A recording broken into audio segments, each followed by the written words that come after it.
One thing that has caught my attention is what's been happening in the auto and especially the auto loans market.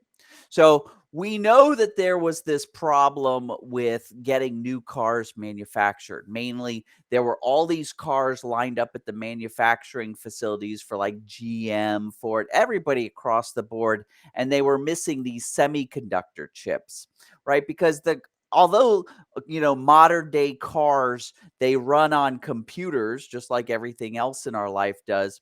They really only account for like 3% of overall semiconductor manufacturing. And so when semiconductor manufacturers were limited because of the pandemic, the bigger names that needed those semiconductors, namely Apple with their iPhones and stuff, they won out. Whatever little semiconductors were being manufactured were going there and not to the auto industry. So we weren't getting any new cars. And maybe you have noticed, but I sure did notice that used cars over the last couple of years have been going at record prices. In fact, my mother-in-law was able to buy a brand new car and then sell it like 6 or 7 months later for more than she paid for it, which is Wow.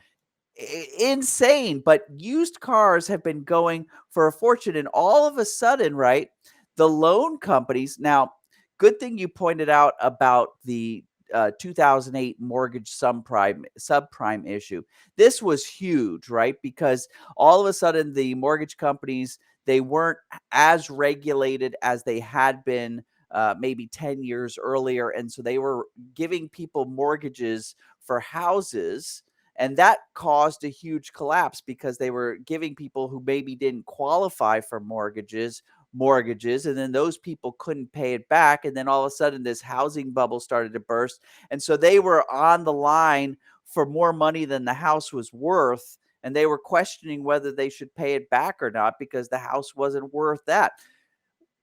Okay, that happened. That caused like 3 years of hassle to try to dig ourselves out of.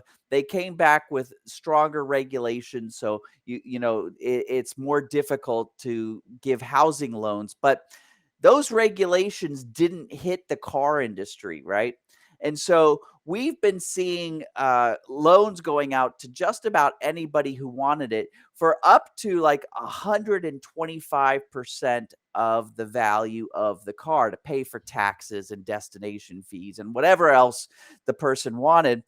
And those used car prices and those new car prices were so exorbitant. And now that they're starting to moderate, now that new cars are coming out there, the used car market looks like it's collapsing quite quickly. People who shouldn't have been getting loans, well, they got loans and now they're questioning because their car isn't worth nearly as much as they paid. They're questioning, should I keep paying back on this? And what the banks have done is exactly what they did in 2008. They were taking all of these loans and they were then bundling them up and putting them out on the markets to be traded in the form of bonds and stocks.